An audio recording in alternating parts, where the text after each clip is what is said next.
Okay, so something absolutely wild just happened. One of the world's biggest AI companies basically did the unthinkable. It looked the Pentagon dead in the eye and said no. And I'm not talking about a movie plot. This was a real-life standoff that, in just a few hours, split the entire AI world right down the middle. So let's get into what actually happened, and more importantly, why the real story here is so much deeper and frankly so much scarier than the headlines.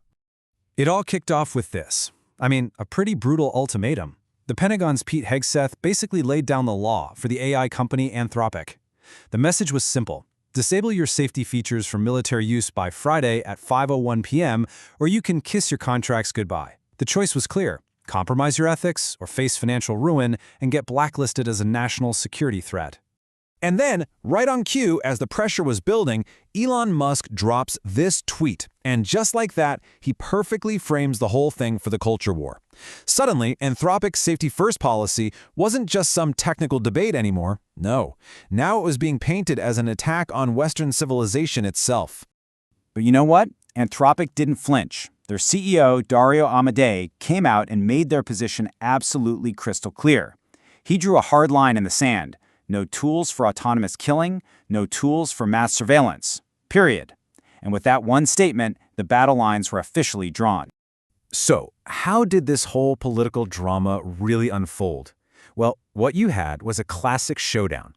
On one side, a government demanding a totally frictionless, obedient AI. And on the other, a company arguing that that very friction, what they call its refusal muscle, is actually its most critical safety feature. And things escalated so fast, it'll make your head spin. Just look at this timeline. On February 12th, Anthropic is flying high, hitting a massive valuation. 2 weeks later, boom, the Pentagon drops its ultimatum.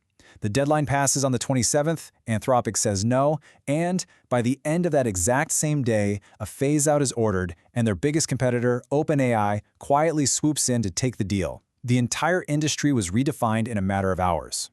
And the fallout from Anthropic's no was immediate and severe. It was like a clean break. Overnight, the AI market wasn't this one big happy family anymore. It literally split right in two. And this table just lays it all out perfectly. So who's happy? Well, OpenAI, of course. They just landed a massive Pentagon contract. Elon Musk's XAI, they love this kind of chaos. And obviously the defense hawks, who finally get the unrestricted AI they've been begging for. And in the unhappy corner, you've got Anthropic, obviously, but also all the big enterprise companies in fields like law and medicine who actually need those safety guardrails, not to mention privacy advocates everywhere. So here's the big takeaway. This split created two totally separate highways for AI. You've got the military lane, which is all about zero friction, zero hesitation. It's built for raw speed and just getting the job done. And then you have the civilian lane, which is the total opposite. It's high friction, packed with guardrails, and designed for safety and compliance in industries where one wrong move could be catastrophic. So we have these two lanes, right? One for safety, one for speed. But this whole situation raises a really terrifying question. What if this whole public drama, this political fight, is just a distraction from the real danger? What if the very thing the Pentagon wants, an AI with no brakes, actually exposes a deep, fundamental flaw, not in its politics, but in its physics? And that deeper problem, it's a concept that's way more insidious than a single rogue AI. It's called model drift. Think of it as a silent, invisible rot that's happening deep inside these systems, completely hidden from all the headlines. You've probably heard of AI hallucinations, right? That's when an AI makes a big, obvious mistake, like it just invents a legal case out of thin air. It's easy to spot. But drift is totally different. It's not a sudden event, it's a chronic disease. It's a silent rot where millions of tiny, unnoticeable errors stack up over time, slowly and invisibly poisoning everything the model says. So here's the official definition. Model drift is the cumulative misalignment of an AI. It's not one big failure, it's death by 1,000 tiny cuts. It's a long chain of small errors that compound on each other until, eventually, the model has completely broken from reality. By the 50th thing you ask it, you're not even talking to the same AI you started with.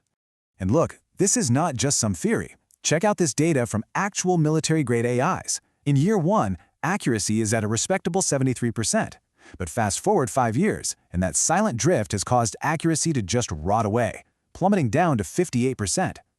Over time, the very tool that was built for precision becomes a source of dangerous misinformation. So why does this keep happening? Well, here's the really scary part. Drift isn't a bug you can just patch or fix. It's a fundamental feature of how these AIs are built today. It's a ghost in the machine that's been there from the very beginning. And this gets to the core difference between us and them. Our brain is a physical thing. It burns a ton of energy to build real physical connections. It has, for lack of a better term, a thud against reality. But an AI, it's a weightless ghost. It's just a bunch of math simulating how close words are to each other. It has no fixed position, no physical link to our world. It's totally uncoupled from reality. This is the famous symbol grounding problem. And this forces you to rethink what intelligence even is. It's not just about getting an answer right. It's about accurately gripping reality, having a firm physical connection to where you are, and then figuring out where to go. Without that grip, an AI isn't really intelligent. It's just an incredibly fast guesser. Which brings us right back to the beginning. Now that we understand the very real danger of drift, that whole standoff between Anthropic and the Pentagon looks a whole lot different, doesn't it? We are now stuck with a truly impossible choice. And here are our two options. On one side, you have an unelected private tech company making huge policy decisions for an entire country, accountable to absolutely no one. That makes a lot of people deeply uncomfortable. But on the other side, you've got an ungrounded, amoral AI silently drifting further and further from reality in the hands of powerful institutions that don't even seem to grasp the existential risk they're playing with. So I have to ask you, what's more uncomfortable? An AI company that acts like a politician? Or a politician wielding a powerful AI that has fundamentally lost its grip on what's real? Both sides of that razor's edge are deeply unsettling. And this leaves us with one final, vital question that cuts to the heart of everything. We're always told that transparency is the key to AI safety. But is it even possible to have true transparency in a system that lacks symbol grounding? If the AI is essentially a ghost, totally uncoupled from our reality, how can it ever truly explain itself to us? That's the question we're all going to have to grapple with.